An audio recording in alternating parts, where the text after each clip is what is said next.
Okay, Assalamualaikum warahmatullahi wabarakatuh dan salam sejahtera. Kita sambung tajuk ledger di bawah tajuk subtopiknya akaun kawalan. Okay, sebelum ni kita dah belajar akaun ledger mengikut sistem catatan bergu. Okay, kita sambung pada akaun kawalan iaitu berkaitan dengan akaun kawalan yang dibagi pada dua jenis iaitu akaun kawalan belum terima dan akaun kawalan belum bayar. Kawalan belum terima dia berkaitan dengan jualan kredit. Tapi juga kadang-kadang soalan akan tanya akaun ledger jualan. Okay, akaun kawalan belum bayar ada kaitan dengan, ada sama dengan akaun kawalan ledger belian. Ini berkaitan dengan belian kredit. Okay, maksudnya belian kita anggap kita adalah sebagai peniaga. Jadi akaun belum terima tu ialah orang yang berhutang dengan kita. Dia adalah aset semasa. Manakala akaun membayar ialah pembekal kita. Kita berhutang dengan dia. Jadi kita bertanggungjawab untuk membayar hutang kita kepada dia. Dia adalah liability semasa. Okay, tujuan kenapa kita perlu buat akaun kawalan? Pertama, kita nak mengelak kecacatan penipuan perekonan daripada pekerja-pekerja dan sebagainya. Mengetahui jumlah akaun semasa belum terima dan belum bayar dengan mudah. Kita dapat tahu jumlah lah.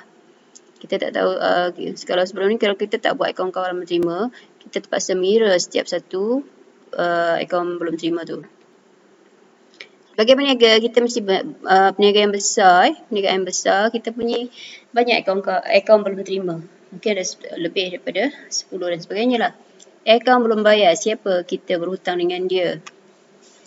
Okay, yang ketiga, menyemak ketepatan pengiraan dalam ledger dan memudahkan buat imbangan juga. Yang keempat, mempercepatkan pengesanan kesilapan. Seterusnya, membuat pembetulan. Okay, kita dah dapat tahu kesilapan di mana, kita perlu buat pembetulan. Okay, seterusnya, mengenal pasti buku catatan pertama sebagai sumber maklumat. Jadi, daripada buku catatan pertama yang kita dah belajar bab 4, okay, dan juga kita juga dah belajar bab 3, dokumen sumber. Jadi, kita perlu maklumat ini untuk kita sediakan akaun kawalan belum terima. Okay. Dalam akaun kawalan belum terima, kita perlu cari baki penghutang, baki belum terima, akaun belum terima itulah. Baki hutang lapuk, faedah kena bayar, faedah yang perlu dibayar, diskaun dibatalkan. Okay, kita kena tahu daripada mana kita nak rujuk bukti-bukti ni. Kita rujuk jurnal am. Dalam jurnal am, jika disenaraikan, jadi kita kena cari bukti-bukti ni. Okay, jualan. Ini adalah jualan kredit sahaja. Kita rujuk jurnal jualan. Okay, belian, rujuk jurnal belian. Pulangan keluar atau belian, rujuk jurnal pulangan keluar. Pulangan masuk, rujuk jurnal pulangan masuk. Cek tak layan, bank, diskaun diberi, diskaun diterima. Rujuk buku tunai. Okay, belajar. Sumber-sumber ni awak kena ingat. Okay, bukti-bukti ni kena ingat mana nak rujuk. Okay, perlu ingat, perlu hafal lah. Okay, awak cari manila kad ataupun kertas A4, awak tulis besar-besar dan awak tampal di pintu bilik awak ke, sebelah katil awak ke. Okay, sebelum duduk sesaja kena hafal. Okay, ataupun awak screenshot ni awak boleh ingatlah dalam handphone mana-mana pergi, kita boleh baca dan ingat. Okay. Seterusnya kita perlu cari baki normal. Kita tahu baki normal akaun belum terima dan baki tak normal dia. Baki normal ni baki yang biasa. Akaun belum terima ialah akaun aset. Akaun aset dia mesti sifatnya mesti sebelah debit. Catatan di sebelah debit. Contohnya Ramli, dia beli barang daripada kita secara hutang. Maka hutangnya akan bertambah. Jadi perlu direkod di sebelah debit. Buktinya ialah jualan. Jualan ni kita rujuk dari mana? JJ1, Jurnal Jualan. Okay. Kemudian kita tutup akaun dia ni, kita pindah ke sebelah debit. Ini baki debit dia. Baki debit. Baki normal dia ialah sebelah debit. Maksudnya, Ramli belum bayar. Ramli masih berhutang dengan kita sebanyak 2,000. Okay. Seterusnya, akaun belum bayar akan berbaki normal di sebelah kredit kerana ia merupakan liability semasa. Jadi, contoh di sini, perniagaan Raudah. Kita beli barang daripada Raudah, 3 hari bulan, RM1,000. Jadi, kena rekod di sebelah kredit sebab dia liability semasa. Kita yang berhutang dengan Raudah. Okey, kita faham? Yang akaun menerima ni ialah Ramli berhutang dengan kita. Jadi, adalah aset semasa, rekod di sebelah debit.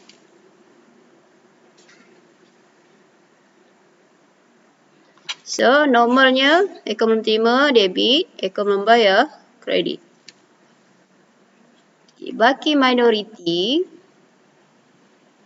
akaun kawalan menerima berbaki di sebelah akan berbaki minoriti di sebelah kredit kerana pelanggan diberi diskaun atau pelanggan membuat pulangan selepas hutangnya diselesaikan. Contohnya Ramli tadi, dia ada hutang RM2,000.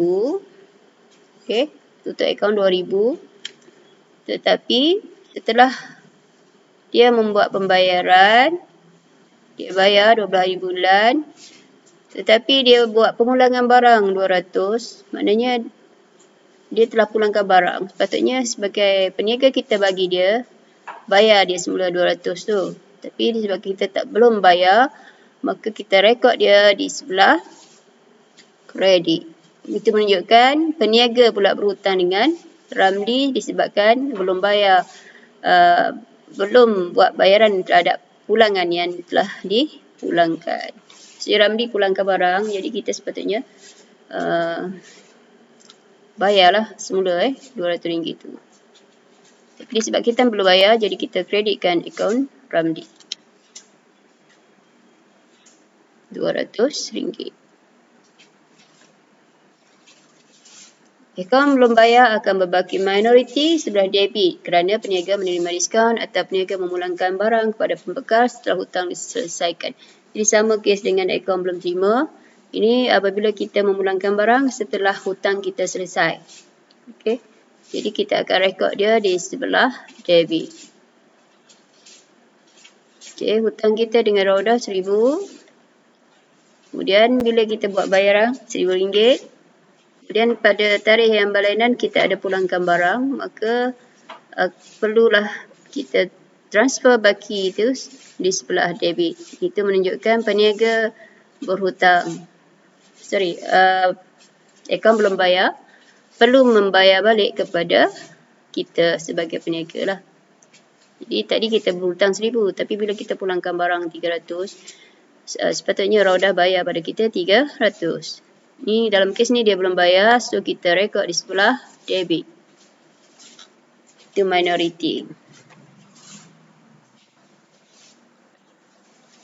Implikasi jika akaun kawalan tidak disediakan, bagi peniaga yang mempunyai pelanggan yang atau pembekal yang ramai, ya agak sulit lah. Jadi dia perlu menyediakan akaun kawalan untuk memudahkan. Contoh jika dia tidak menyediakan akaun kawalan, dalam imbangan duga dia perlu menulis berapa banyak nama yang ada. Contohnya akaun kawalan menerima ada 8. Contohnya lah hutang setiap satu ni ada RM10. Jadi kena tulis setiap orang ni dalam imbangan duga. Jadi kalau awak sediakan akaun kawalan belum terima, hanya tulis satu je. Tulis akaun kawalan belum terima dalam butiran imbangan duga ni. Jumlahnya 10 kali 8, 80. Satu je tulis. Okey, itu kelebihan menyediakan akaun kawalan. Okey, seterusnya catatan kontra. Catatan kontra bermaksud memindahkan sejumlah akaun belum bayar dan ke akaun belum terima dan sebaliknya. Ia berlaku kerana pelanggan dan pembekal adalah orang yang sama. Okey, contohnya A beli barang daripada B, B beli barang daripada A. Okey, dengan nilai yang sama, jadi tak perlu buat pembayaran, just tolak saja. Itu dipanggil catatan kontra. Dengan syarat nilainya sama. Okey, contoh perniagaan bengkel Ramli. Ramli ni dia membaiki kereta lah, bengkel kan. Kemudian kedai alat ganti nasi ni dia menyediakan spare part, dia barang-barang. Okey. Kadang-kadang nasi ni dia ada kereta juga. kereta yang perlu dibaiki. Kalau rosak, dia akan bawa ke kedai bengkel Ramli. Okay, Ramli pula akan beli alat ganti daripada kedai Nasir. Jadi berlakulah catatan kontra di situ dengan nilai yang sama. Jadi dia bersetuju menolak hutang di antara mereka.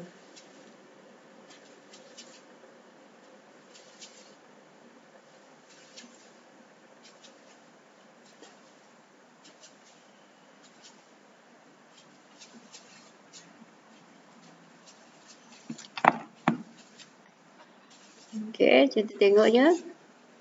Aku membayar Nasir, dia beli barang 1,000. Aku belum terima dia. Maksudnya dia daripada orang yang berlainan lah. Okey, 1,000. Jadi nilai yang sama. Kita tulis kontra. Okey, pindahkan. Apakah butiran dalam akaun kawalan? First, awak kena tulis baki. Baki ni mesti rujuk daripada channel ARM. Akaun kawalan berterima, cari yang belum terima sahaja. Jadi yang awal ni, tengok sebelah debit. Jumlahkan sebelah 12, jadi 23. Baki BB. Tulis butirnya baki BB. Kemudian awak tengok bawah, ada lagi satu sebelah kredit. Akaun belum terima ajai. Maknanya ini minority sebab dia sebelah kredit. Okay. Niaga berhutang dengan pelanggan kerana pelanggan memulangkan barang atau diberi diskaun setelah hutang selesai. Okay, itu untuk baki. Sekarang ni, penerangan seterusnya. Debit, butir-butir yang menambahkan akaun belum terima. Okay. Kita letak tanda plus. Kredit, butir-butir yang mengurangkan akaun belum terima. Letak tanda tolak. Okay, boleh faham ya? Sebelah debit bertambah, sebelah kredit berkurang. Okay, butir seterusnya rujuk jurnal jualan. Akaun kawalan berterima, dia nak cari jualan. So, jualan yang diberi ialah 7. Ambil jumlah saja. Apakah butir yang perlu ditulis? Kita ambil tajuk jualan ni.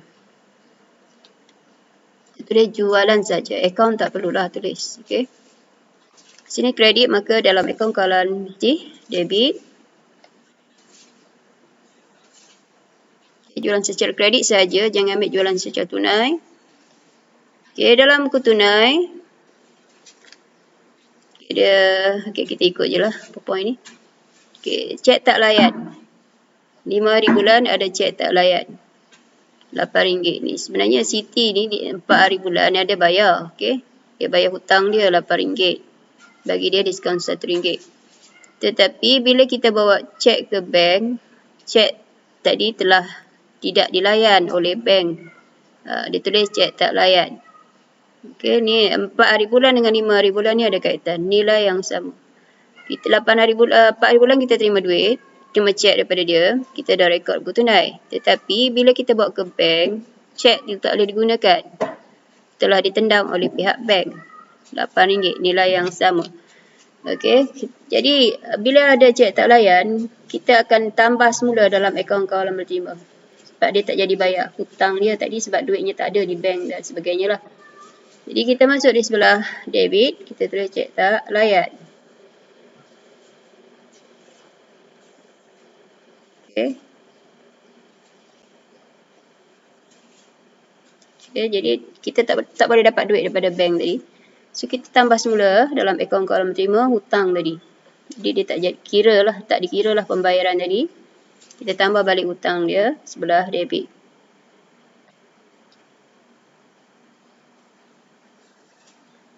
Kemudian 5 hari bulan dalam jurnal ARM. Disebabkan oleh cek tak layan tadi, diskaun diberi juga telah dibatalkan RM1. Jadi diskaun diberi akan direkod di sebelah debit, akaun kawalan belum terima. Okay. Diskaun diberi dibatalkan di sebelah debit. Tak ada kaitan dengan pembatalan cek tak layan tadi. Okey, dalam jurnal am ada juga charge yang dikenakan oleh kita sebabkan dia lambat membayar hutang. Dipanggil faedah. Jadi bila ada charge, jadi kita akan menambahkan hutang dia. Kita masuk sebelah debit. Tulis faedah saja. Jangan tulis akaun menerima sebab tajuk kita akaun kawalan menerima. Okay, kena faham tu. Tajuk dengan butir mesti berbeza. Okay, semua yang kita rujuk buku tunai semula. Ada kaitan ni yang 4 bulan boleh masukkan lagi. Okey, maksudnya di sini kita terima duit daripada akaun menerima tadi yang cek tak layan 5 bulan tu kan. Kita terima RM8 daripada Siti, Nurul RM9. Jadi kita dah terima RM17. Menerima pembayaran daripada pelanggan. Jadi bila dalam buku tunai debit, dalam akaun kawalan berterima mesti kredit. Ingat mesti songsa. Untuk akaun buku tunai dan buku tunai sahaja dia mesti songsa. Boleh faham ya? Ambil jumlah sahaja. Jumlah Siti dan Nurul. Tulis back. Okey, 8 hari bulan ni dah cek tak layan. Yang ni. Kita kena tolak balik semula. Kemudian kita tengok pula butiran diskaun di sebelah debit. Okey, ingat diskaun di sebelah debit ialah diskaun diberi. Kita ambil jumlah 1 tambah 2, 3. Okey, diskaun diberi. Debit buku tunai, kredit akaun kawan menerima.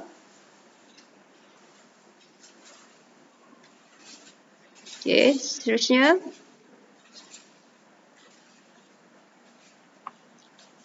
Kucing nak. Okey, jurnal am. Terujuk pula jurnal am, ada hutang lapuk, ada akaun menerima Siti. Siti dia istiharkan muflis. Okey, hutang lapuk ni akan menambahkan akaun kawalan belum terima. Menambahkan, mengurangkan. Tengok ni sebelah ditulis akaun belum terima sebelah kredit. So, kita masuk sebelah kredit. Butirnya hutang lapuk. Hutang lapuk dalam jenayah dia debit. So, bila kita pindah ke akaun belum terima, tak sebelah kredit. Kalau awak nak ambil yang ni pun sama juga. Transfer ke akaun terima sebelah kredit tapi butirnya hutang lapuk.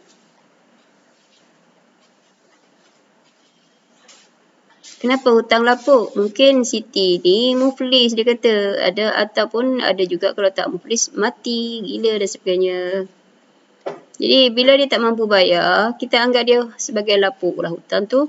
Dan kita yang mengalami kerugian. Walau macam mana pun kita kena tolak. Jurnal pulangan jualan. Okey, Nurul pulangkan barang. Nurul pulangkan barang. Apa yang perlu kita buat? Pulangan jualan sifatnya debit. So, dalam akaun kawalan berterima, dia mesti kredit. Faham Pulangan jualan debit, manakala dalam akaun kawalan berterima mesti kredit. Sebab dia mengurangkan. Bila kita pulangkan barang, hutang akaun berterima akan berkurang. Bukan kita yang pulangkan, pelanggan ni pulangkan. Jadi hutang tadi akan makin berkurang. Okey, yang ni yang mengurangkan ni. Bila dia bayar dengan cek, kita bagi dia diskaun, ada hutang lapuk, ada pulangan jualan. Semua ni mengurangkan.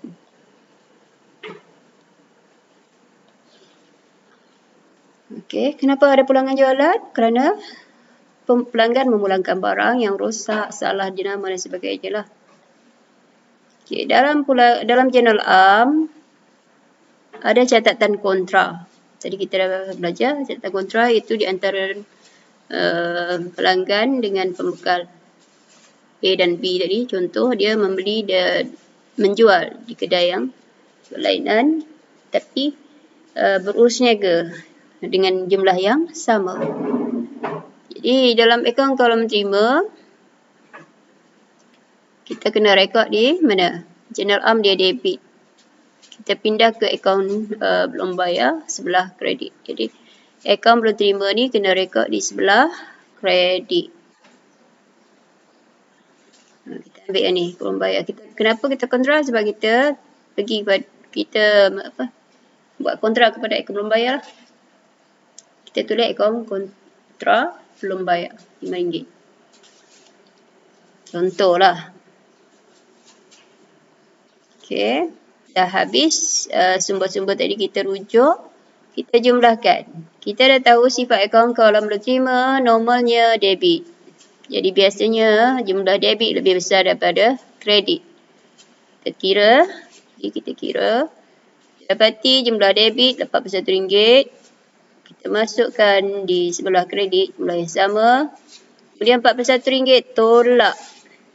Ini bagi debit tak ada. Tak ada bagi, jadi kita just tulis je dash lah. Okay. RM41 tolak 1173825. Maka bagi akhirnya ialah 5. Pindah ke situ.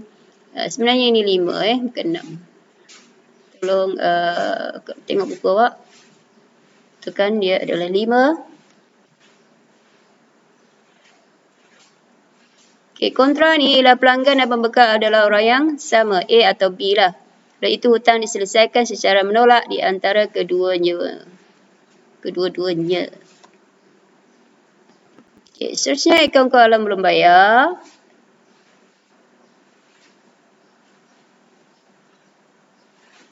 Okay, sifat akaun dia kredit kan tadi. Kita tengok yang kredit ni. Cari akaun membayar lah, jangan ambil akaun belum terima pula. Akaun membayar Ali dan Abu 8 tambah 9, 17. Okay, bagi bibinya 17. Okay, kemudian kita, itu dipanggil bagi normal. Kita ada bagi debit dia RM1, Zali. Jadi kita letak sebelah debit, itu bagi minority dia. Okay, pembekal berhutang dengan peniaga kerana peniaga memulangkan barang. Okay.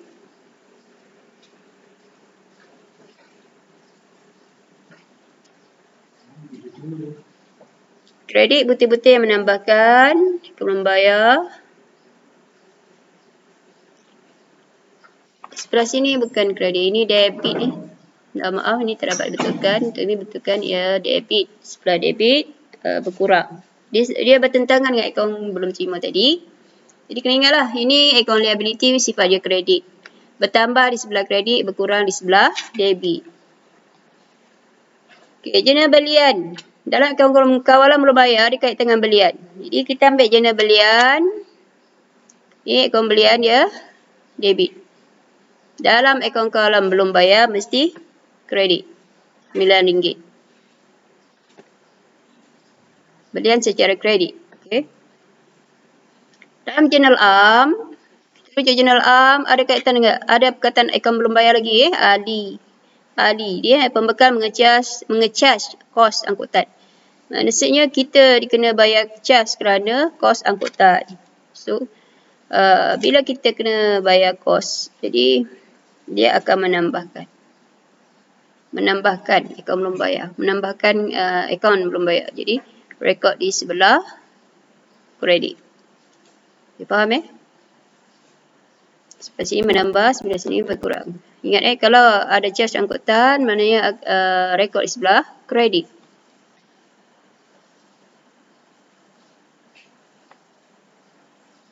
Okay. Seterusnya kita rujuk buku tunai.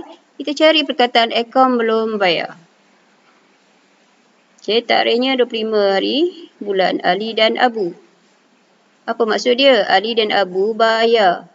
Bayar dengan cek laju bank. Jadi 5 tambah 6, 11. Kita tulis butiran bank. Jadi buku tunai dia, sifat dia mesti songsang dengan akaun kawalan. Kalau kredit akan pergi debit. Debit akan pergi kredit. Jadi jumlah ni yang dikotakkan tu 5 tambah 6, 11. Kita tulis butir bank. Okay. Ingatan sekali lagi, inilah kita tulis Jun 1 lah. Maksudnya kita urusnya kan ni berlaku dalam bulan Jun.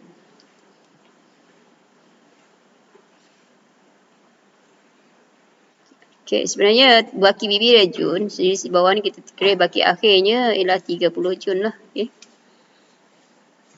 Membuat pembayaran kepada pembekal. Maksudnya sebelah sini berkurang bila kita bawa bayaran Kemudian kita tengok sebelah kredit ada diskaun. Jadi dalam akaun kawalan mesti debit. Diskaun diterima. Kalau tak di sini ialah diskaun diberi. Dalam akaun belum terima mesti debit. Ada akaun diskaun diterima mesti kredit. Okay, akaun Diskaun diterima dalam akaun belum bayar mesti debit. Diskaun diberi dalam akaun belum terima. Okey. Jadi tak perlu diusik. Jangan bertukar tempat pula.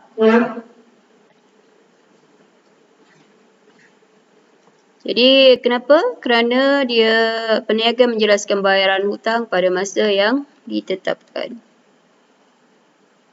Okey, jurnal pulangan belian. Jurnal pulangan belian. Okey. Siapa yang pulangkan barang di sini ialah Ali. Okey, jadi tak perlulah tulis nama Ali, kita tulis pulangan belian. Okay, pulangan belian akan mengurangkan akaun kawalan belum bayar. Jadi rekod di mana? Di sini kredit, maka di sini mesti debit. Okey. Jadi kena hafal lah pelajar. Ya, punya ni. Peniaga memulangkan barang kerana rosak, salah terlebih dan sebagainya. Channel arm ada kontra. Tadi dalam akaun menerima dia rekod sebelah kredit, maka di sini rekod di sebelah debit.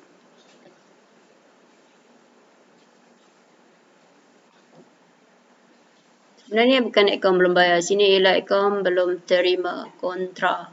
Tulis kontra pun okey. Ataupun pindahan je. Perkataan sama dengan kontra ialah pindahan.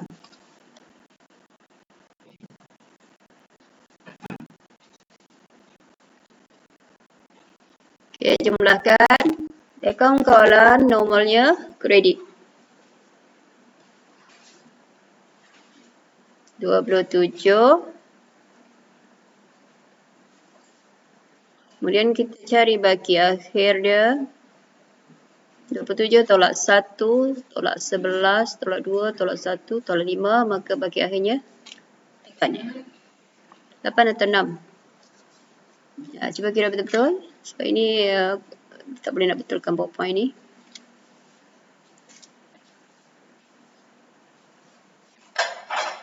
Okey, hanya jualan dan belian secara kredit atau hutang sahaja yang terlibat. Jualan tunai dan belian jika ada abaikan. Abaikan hutang lapuk pulih dan peruntukan hutang ragu. Maksudnya kalau ada butir-butiran tu awak potong, ambil pembaris potong. Sekiranya ada hutang lapuk, ada cek tak layan dan diskaun dibatalkan, hanya dalam akaun belum terima sahaja. Jika baki akhir akaun belum bayar atau akaun belum terima diberi, soalan meminta mengira jumlah belian dan jumlah jualan kredit. Okey, cuba fahamkan. Itu sajalah untuk nota untuk video hari ini. Okey.